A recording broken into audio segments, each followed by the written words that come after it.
जैसे कि ऑफिस का काम ऑफिस पे ही पूरा कर लो, उसे घर पे मत लाओ, क्योंकि अगर आपके बच्चे ऑफिस में अलाउ ना हो तो आपके ऑफिस का वर्क भी घर पे अलाउ नहीं होना चाहिए।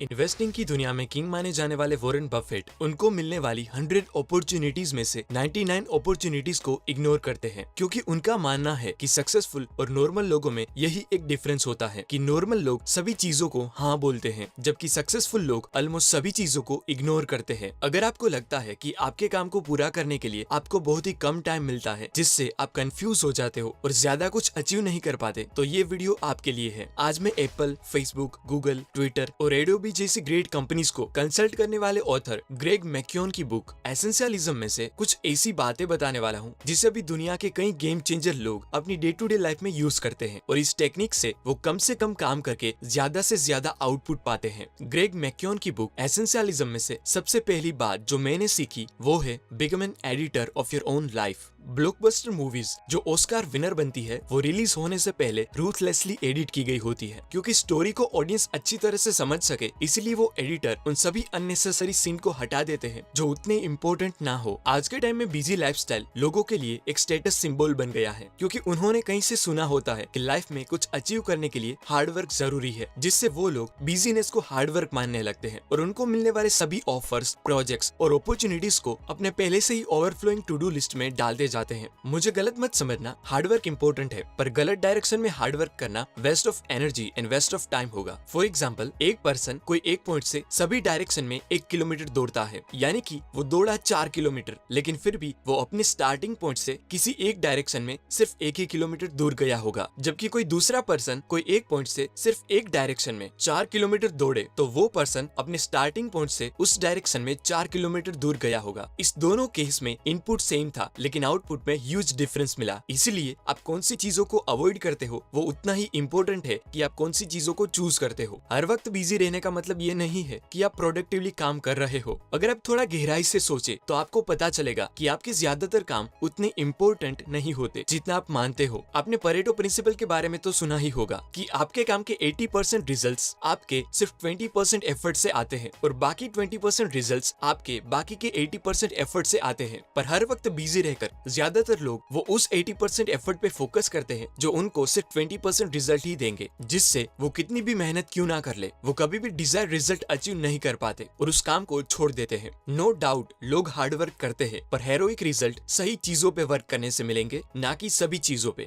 जो आपने भी देखा होगा कि बिल्डिंग में लगी लिफ्ट सही बटन दबाने से ऊपर आती है, ना कि सभी बटन दबाने से। इसलिए आपके लिए वो आइडेंटिफाई करना बहुत ही इंपॉर्टेंट होगा कि वो कौन सा 20% एफर्ट है जो आपको 80% रिजल्ट देगा। उस 20% एफर्ट को आइडेंटिफाई करने के लिए आपको एसेंशियलिज्म को जानना पड़ेगा। अब आप कहेंगे कि ये एसेंशियलिज्म है क्या? एसेंशियलिज्म एक सिस्टमैटिक डिसिप्लिन है जो सिखाता है कि आपको अपने हाईएस्ट पॉसिबल लेवल को अचीव करने के लिए आपका टाइम और आपकी एनर्जी किस जगह पर यूज करनी चाहिए। सबसे पहले आपको ये समझना चाहिए कि हर वक्त आप अपने टाइम और एनर्जी का व्यापार करते हो। जब भी आप किसी चीज को हाँ बोलते हो तब आप अननोइंगली बाकी सभी चीजों को ना भी बोलते हो। एग्जाम्पल देके बताऊं तो अगर आपको आपका दोस्त घूमने और मूवी देखने के लिए बुलाए, तब अगर आप उसे हाँ बोलते हो, उसी वक्त आप अननोइंगली आपके इंपॉर्टेंट वर्क को ना बोलते हो। अगर आप चूज नहीं करेंगे कि आपका टाइम और आपकी एनर्जी किस जगह पर यूज होनी चाहिए, तो कोई और आपके लिए चूज करेगा, जैसे कि आपके बॉस, कलीग्स एटसेट्रा, जो ऑब्वियसली आप नहीं चाहोगे। इसीलिए एसेंशियलिज्म में से मैंने सीखी दूसरी बात, learn to say no gracefully. Art designer Paul Rand, जिसने IBM, Enron, Westinghouse and ABC जैसी कंपनीज के लोगो डिजाइन किए थे, पर उन्होंने स्टीव जॉब्स को लोगो बनाने से इनकार कर दिया, क्योंकि स्टीव जॉब्स अपनी कंपनी नेक्स्ट के लिए पोल से लोगों के थोड़े वेरिएंट चाहते थे। लेकिन पोल का कहना था कि वो वेरिएंट नहीं बनाएंगे, वो अपने आइडियाज और स्टीव जॉब्स की रिक्वायरमेंट के मुताबिक सिर्फ एक ही लोगो बनाएंगे। उन्होंने स्टीव जॉब्स को ये भी कह दिया कि अगर वो ऑप्शन चाहते हैं तो वो कोई दूसरे डिजाइनर के पास जाए। लेकिन बाद में पोल ने स्टीव जॉब्स की रिक्वायरमेंट के मुताबिक ज्वेल शेप का सिर्फ एक ही लोगो बनाया, जो स्टीव जॉब्स को काफी पसंद आया। और स्टीव जॉब्स ने एडमिट किया कि अभी तक उनके साथ काम कर चुके लोगों में पोल सबसे ज्यादा प्रोफेशनल पर्सन थे। जिसके साथ वर्क करना उनकी लाइफ का एक बहुत अच्छा एक्सपीरियंस रहा। इस स्टोरी में रियल लेसन ये है कि जब पॉल ने स्टीव जॉब्स को ना कहा तब थोड़े टाइम के लिए स्टीव जॉब्स के माइंड में वो अनपॉपुलर हो गए, लेकिन लॉन्ग टर्म पे उनको स्टीव जॉब्स से रिस्पेक्ट मिली और एप्पल कंपनी ने पॉल रेंड का थिंक डिफरेंट का पोस्टर भी लॉन्च किया। कई बार आपके साथ ऐसा हुआ होगा कि आप किसी पर्सन को ना बोलना चाहते होगे, लेकिन सिर्फ उस पर्सन को प्लीज करने के लिए आपने उसे हाँ बोला होगा, पर बाद में पछताए भी होगे कि आपने ना बोल दिया होता तो अच्छा रहता। कभी कभी लोगों को ना बोलना डिफिकल्ट हो सकता है क्योंकि आपको लगता है कि शायद इससे आपके रिलेशन बिगड़ जाए, लेकिन अगर आपको इफेक्टिव बनना है तो आपको ये चीज सीखनी होगी। लोगों को ग्रेसफुली ना बोलने के लिए आप इन 3 तरीकों में से किसी का भी यूज कर सकते हो। नो डाउट ना कहने से आप थोड़े टाइम के लिए अनपॉपुलर हो जाएंगे, लेकिन लॉन्ग टर्म पे वो बहुत ही अच्छा होगा। आपको याद रखना है कि आप उस पर्सन की रिक्वेस्ट को रिजेक्ट कर रहे हो, ना कि उस पर्सन को। तो पहला तरीका है ऑकवर्ड पोज, यानी कि आपका आंसर देने से पहले 5 सेकंड के लिए पोज ले लो और फिर बोलो, जिससे आपको बाद में पछताना पड़े ऐसा कोई भी कमिटमेंट करने से बच जाओ। दूसरा है आर्टिफिशियल डिले। जब भी कोई पर्सन की रिक्वेस्ट को हाँ कहने में अगर आप 100% श्योर ना हो तब इस टेक्निक का यूज कर सकते हो, यानी कि सामने वाले पर्सन को कहो कि अभी मेरे दूसरे कई इंपॉर्टेंट काम बाकी है, इसलिए अभी मैं आपको कोई प्रॉमिस नहीं कर सकता, पर शेड्यूल चेक करके जरूर बताऊंगा, जिससे आप उस रिक्वेस्ट के बारे में थोड़ा सोच पाओ कि वो रिक्वेस्ट आपके लिए एसेंशियल है भी या नहीं। और लास्ट है सजेस्ट समवन एल्स। इसे यूज करना बहुत ही आसान होगा कि अगर आपको कोई ऐसी ऑफर करे जिसमें आप बिल्कुल भी इंटरेस्टेड ना हो, पर आपको लगता है कि कोई दूसरा पर्सन उस काम में जेन्युइनली इंटरेस्टेड होगा, तो आप उस पर्सन को सजेस्ट करें। ऑफ कोर्स आपको सबको ना नहीं बोलना है, उस रिक्वेस्ट को ना बोलना है जो आपके लिए नॉन एसेंशियल हो, जिससे आप उन चीजों को हाँ बोल पाओ जो आपकी लाइफ में सबसे ज्यादा मैटर करती हो। जैसे जैसे आप अपनी एसेंशियल चीजों पे वर्क करते जाओगे, वैसे वैसे आप अपने फील्ड में आगे बढ़ते जाओगे, तब आपको कई अपॉर्चुनिटीज मिलेंगी और ज्यादा से ज्यादा लोग आपके साथ वर्क करना चाहेंगे। ये सब अच्छी बात है, पर अगर आप एसेंशियल और नॉन एसेंशियल अपॉर्चुनिटीज को डिफाइन नहीं कर पाए तो यही सक्सेस आपके फेलियर का रीजन भी बन सकता है, जिसे पैराडॉक्स ऑफ सक्सेस कहते हैं। इसलिए third point, set boundaries. Boundaries set करना क्यों इतना इंपॉर्टेंट है वो मैं आपको एक कॉन्सेप्ट संक कॉस्ट फॉलोसी की मदद से समझाता हूँ। अगर आप जानते हो कि आपका कोई नुकसान हुआ है लेकिन फिर भी आप उसे एक्सेप्ट नहीं करते और अपना दूसरा नुकसान भी करवाते हो, तो उसे कहते हैं संक कॉस्ट फॉलोसी। फॉर एग्जाम्पल, आपने 300 रुपए की किसी मूवी की टिकट खरीदी, लेकिन बाद में कई लोगों ने आपको कहा कि वो मूवी बहुत ही बोरिंग है, लेकिन फिर भी आप सोचते हो कि अभी 300 रुपए की टिकट ली है तो पूरी मूवी देख ही लेता हूँ। लेकिन आप ये नहीं जानते कि ये डिसीजन लेके आप अपना डबल नुकसान करवा रहे हो, यानी कि आपके पैसे तो वापस नहीं मिलेंगे, लेकिन उस पैसे को वसूल करने के चक्कर में आप अपना टाइम भी बर्बाद करेंगे। यानी कि पहले नुकसान से बचने के लिए ऐसा डिसीजन लेना जिससे दूसरा नुकसान भी हो। इस संक कॉस्ट फॉलोसी से आप तभी बच पाओगे जब आप एक्सेप्ट कर लो कि आपसे कोई मिस्टेक हुई है और उससे वहीं पे रोक दोगे, क्योंकि कुछ चीजें बाकी चीजों से ज्यादा वैल्यूएबल होती है। इसीलिए लाइफ में बाउंड्री सेट करना बहुत ही इंपॉर्टेंट है। जैसे कि ऑफिस का काम ऑफिस पे ही पूरा कर लो, उसे घर पे मत लाओ, क्योंकि अगर आपके बच्चे ऑफिस में अलाउ ना हो तो आपके ऑफिस का वर्क भी घर पे अलाउ नहीं होना चाहिए। एसेंशियलिस्ट बाउंड्रीज बिल्ड करके डिस्ट्रैक्शन और टॉक्सिक लोगों से दूर रहते हैं, जिससे वो डिसाइड कर पाए कि कौन सा काम एसेंशियल है और कौन सा नहीं। Decision word basically Latin word से आया है, जिसका मतलब है कट करना। जब भी आप डिसीजन लेते हो तब आप किसी एक रीजन को चूज करने के लिए बाकी रीजंस को कट करते हो, जिससे आप उस रीजन को चूज कर पाओ जो आपकी लाइफ में मोस्ट एसेंशियल हो। वॉरेन बफेट से लेकर स्टीव जॉब्स तक वर्ल्ड की कई ग्रेट पर्सनालिटीज है जो एसेंशियल लाइफ जीते हैं। At the end Greg McKeown की बुक एसेंशियलिज्म में से मैंने सीखी सभी बातों की स्क्रीनशॉट समरी बताऊं तो लाइफ में सभी चीजों की इंपॉर्टेंस सेम नहीं होती। इसलिए खुद ही अपनी लाइफ के एडिटर बन के आपके वर्क में से अनइम्पोर्टेंट चीजों को हटा दे, जिससे इंपॉर्टेंट चीजों के लिए ज्यादा टाइम मिले, क्योंकि स्टनिंग रिजल्ट्स सही चीजों पे वर्क करने से मिलते हैं, ना कि सभी चीजों पे। सेकंड पॉइंट, कभी कभी दूसरे लोगों को ना बोलना भी सीख लो, जिससे आप उन चीजों को और उन लोगों को हाँ बोल पाओ जो आपकी लाइफ में सबसे ज्यादा मैटर करते हो। एंड लास्ट पॉइंट, अपनी वर्क लाइफ में कुछ एथिक्स बिल्ड करके एक ऐसी बाउंड्रीज बनाइए जो टॉक्सिक पीपल, डिस्ट्रैक्शन और नॉन एसेंशियल चीजों को आपसे दूर रखे। तो ये तीनों प्रिंसिपल फॉलो करके आप अपनी लाइफ और वर्क में उस 20% एफर्ट को इजीली देख पाओगे जो आपको 80% रिजल्ट देंगे, जिससे आप वो 20% एफर्ट पे वर्क करके, यानी कि कम काम करके भी ज्यादा रिजल्ट अचीव कर पाओगे। ये सभी बातें मैंने ग्रेग मैक्योन की बुक एसेंशियलिज्म में से सीखी है। अगर आप इस बुक को रीड करना चाहते हो तो उसकी लिंक आपको डिस्क्रिप्शन में मिल जाएगी। एट द एंड यही कहूंगा कि if you don't prioritise your life, someone else will.